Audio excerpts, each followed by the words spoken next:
নমস্কার বন্ধুরা, রন্ধন প্রণালীতে প্রত্যেক বন্ধুকে আরও একবার স্বাগত। আজকে আমরা একটি পটলের রেসিপি আপনাদের সামনে নিয়ে এসেছি। আজ আমরা বানাবো দই পটল। চলুন দেখে নেওয়া যাক। প্রথমেই লাগছে পটল। এখানে 500 গ্রাম পটল নিয়েছি।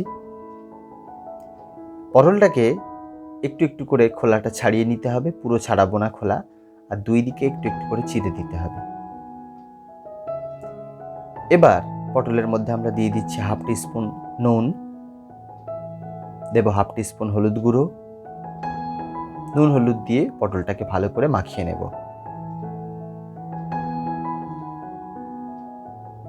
পটল মাখানো হয়ে গেছে। এবার এই রান্নাতে যে মশলাগুলো লাগছে সেই মশলাগুলো প্রথমেই আমরা একটু রেডি করে নেব জল দিয়ে গুলে। প্রথমে আমরা দিচ্ছি 1 টিস্পুন ধনে গুঁড়ো, 1 টিস্পুন জিরে গুঁড়ো,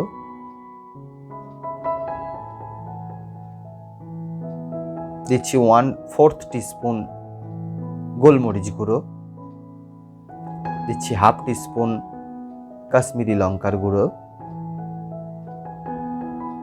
দিচ্ছি অল্প একটু শুকনো লঙ্কার গুঁড়ো, আর দেব হাফ টিস্পুন হলুদ গুঁড়ো।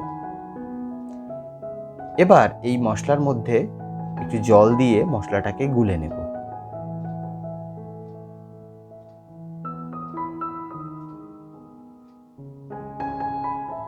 এই রান্নাতে এই মশলাটাই ইউজ হচ্ছে। এই রান্নাতে আমাদের লাগছে কাজু বাদাম। অল্প একটু কাজু বাদাম নিয়েছি। প্রথমেই গ্যাস ওভেনে কড়াই চাপিয়ে দিয়ে আমরা দিয়ে দেবো অল্প একটু সর্ষের তেল।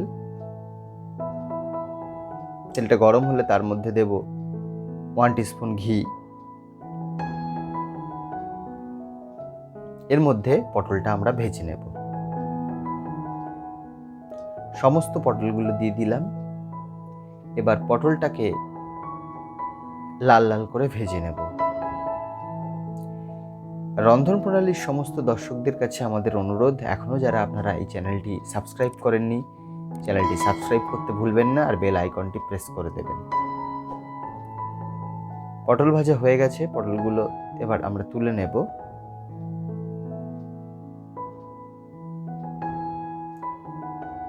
কড়ার মধ্যে যে অবশিষ্ট তেল আছে তার মধ্যেই আমরা প্রথমেই 2টো এলাচ, ডালচিনি আর লবঙ্গর ফোড়ন দিলাম। একটা শুকনো লঙ্কা দিয়ে দিলাম এর মধ্যে। এবার আগে থেকে করে রাখা জলে গুলে রাখা মশলাটি দিয়ে দিলাম। দেব একটা কাঁচা লঙ্কা। মশলাটাকে ভালো করে কষিয়ে নিতে হবে।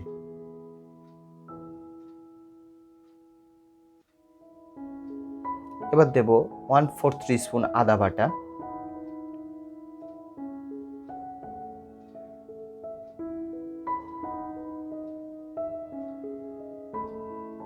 মশলা কষানো হয়ে গেলে এবার আগে থেকে ভেজে রাখা পটলগুলো দিয়ে দিলাম মশলার মধ্যে। সমস্ত মশলার সঙ্গে পটলটাকে দিয়ে কিছুক্ষণ রান্না করে নেব।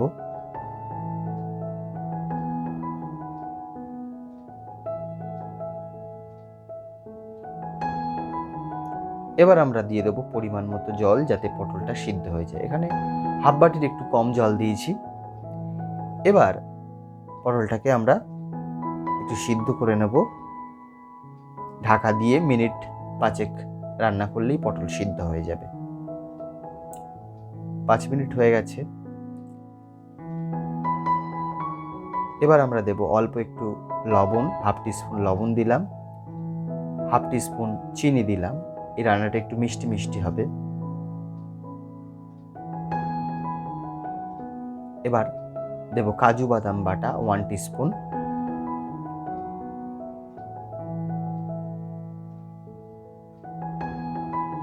সমস্ত মশলাটা ভালো করে পটলের সঙ্গে মিশিয়ে নেব।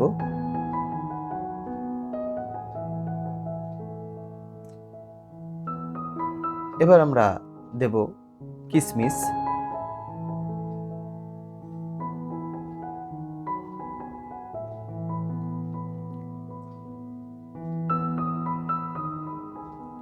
জলটা একটু মরে এলে এবার সব শেষে আমরা দিয়ে দেবো ফ্যাটানো টক দই। এই রান্নাটাতে 100 গ্রাম টক দই ব্যবহার করেছি। সমস্ত উপকরণ দেওয়া আমাদের হয়ে গেছে। দই পটল আমাদের রেডি। নিরামিষ দিনগুলিতে আপনারা ভাত, রুটি, নান যে কোনো কিছু দিয়ে খেতে পারেন, খুব সুন্দর লাগে। বাড়িতে অবশ্যই ট্রাই করবেন। আর দেখতে থাকুন আমাদের চ্যানেলটি। আপনাদের কোনো রিকোয়েস্ট থাকলে আমাদেরকে জানান, আর অবশ্যই আমাদের চ্যানেলটিকে সাবস্ক্রাইব করতে ভুলবেন না। তো দই পটল রেডি, আমরা পরিবেশন করে দিলাম। অবশ্যই আপনারা বাড়িতে করবেন।